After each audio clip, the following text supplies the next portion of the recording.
In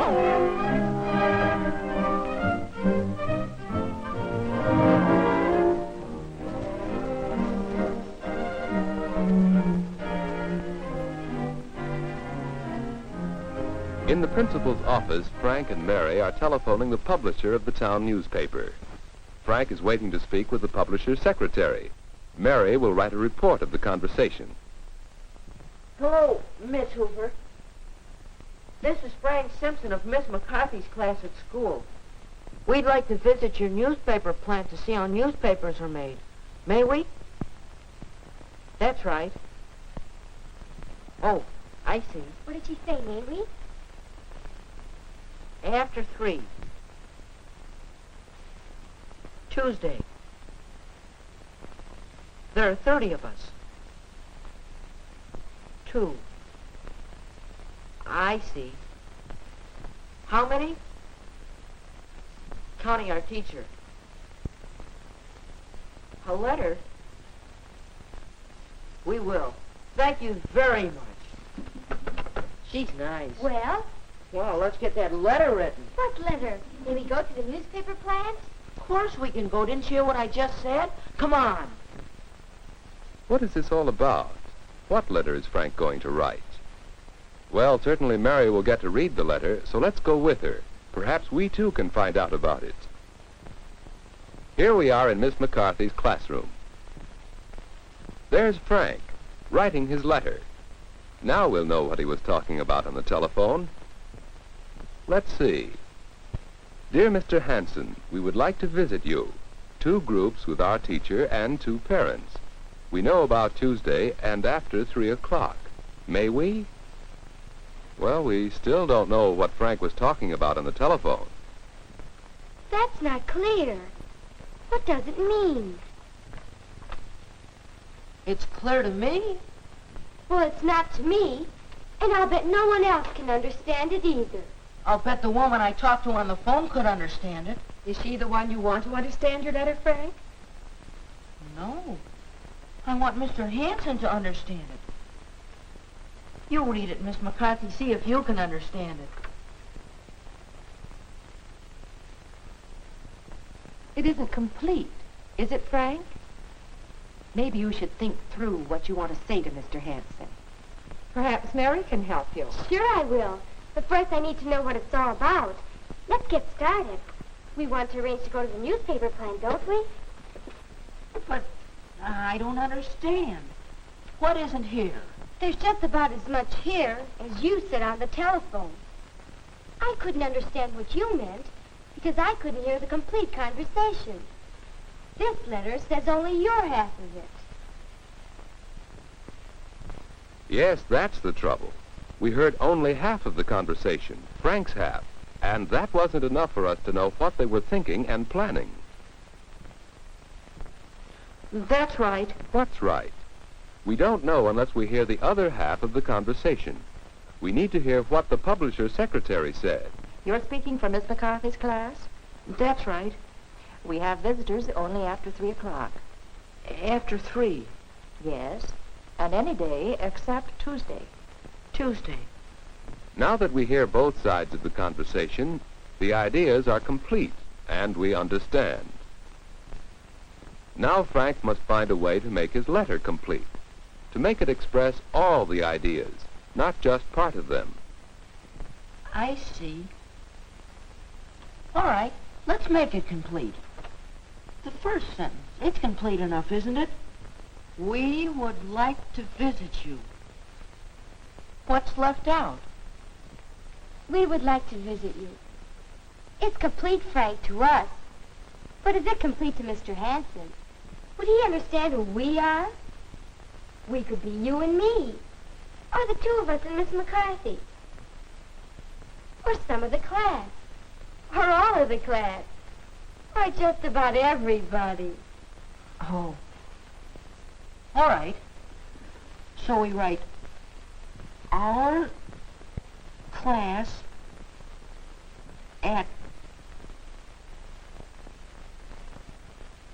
Washington School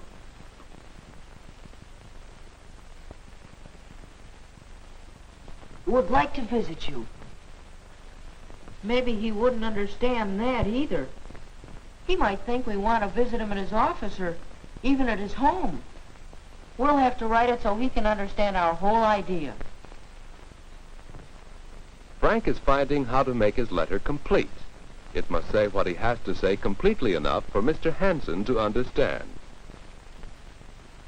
If Frank were writing to the publisher's secretary, he could say just "we," because she talked with him on the phone and so would understand whom he meant. But Frank's letter is for Mr. Hansen, who doesn't know Frank or Frank's classmates. So Frank must be sure his thought is expressed completely. For Mr. Hansen, Frank must say, "Our class at Washington School would like to visit your newspaper plant to see how newspapers are made." There. I guess that's clear enough. That statement sounds clear enough. But what about the next sentence? 2 groups with our teacher and 2 parents. Why, it isn't even a sentence.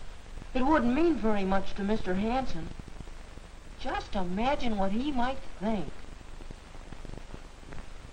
2 groups with our teacher and 2 parents. Why, that isn't what I mean at all. The groups won't be like that.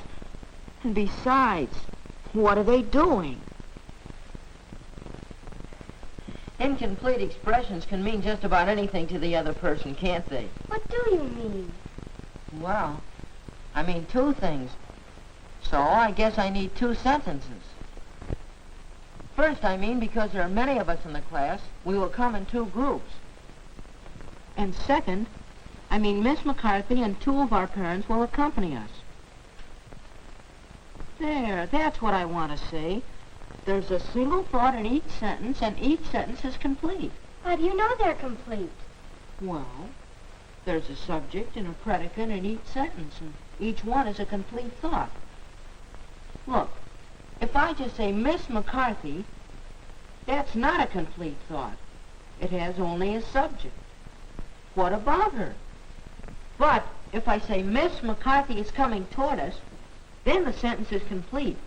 It has both a subject and a predicate.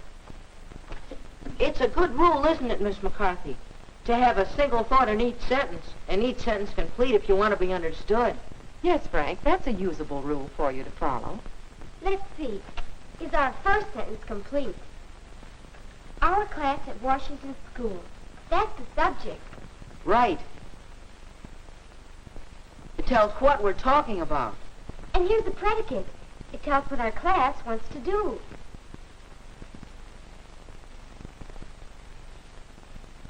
And together the subject and the predicate express a complete idea.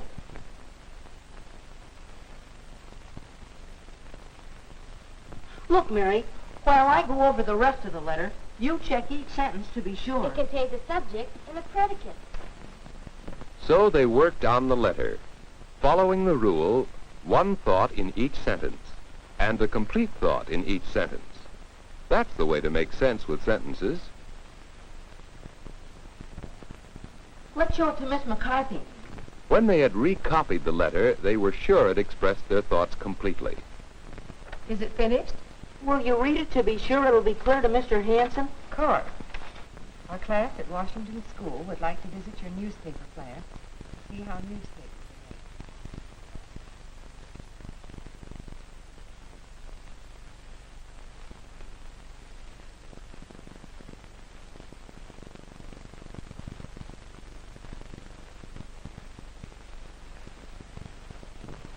Yes, now we know what that telephone conversation was about. The letter tells the whole story. It gives the main ideas of both sides of the conversation and ties them together clearly enough for Mr. Hansen, the one to whom it is addressed, to understand it readily. This is so because each of the sentences is complete. Each one contains a complete thought, and Each sentence has a subject and a predicate. I checked them. It's a fine letter. It's clear and complete. Do you think Mr. Hansen will understand it? I'm sure he will. yes, Frank and Mary have written a clear letter, well thought out, expressed in complete thoughts. Can you state your ideas as clearly? using complete sentences to express your thoughts